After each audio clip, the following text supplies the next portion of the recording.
Законот за амнестија е преседан во правото. Кога политиката ќе заигра во дворот на правото, тогаш повеќе не можеме да зборуваме за негово владење, коментираат правните експерти.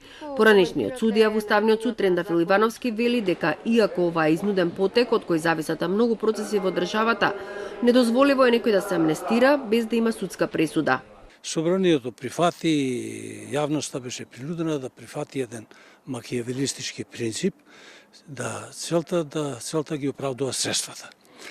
Што значи дека и покрај тоа што имаме кршење на правото, се донесе законот со кој, за разлика од многу други закони, е малку невообичаено, бидејќи не е чиста амнестија, дотолку повеќе што преку актот за амнестија, што го дава собранието, тука всушност се заговарат и определени принципи за самото помилување.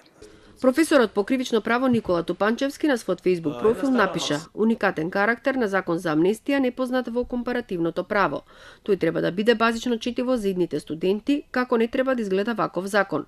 Како ќе се убеди некој дека правната држава функционира. Ова е правен дилетанизам, коментира Тупанчевски.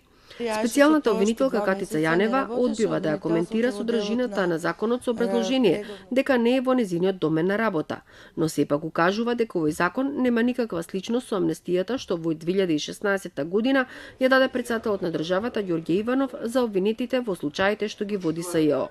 Неговата беше тотално незаконска, бидејќи беа помилувани и суд, и сведоци, и странски државјани, и лица кои воопшто не биле предмет на постапка ни на судовите, ниту на обвинителството.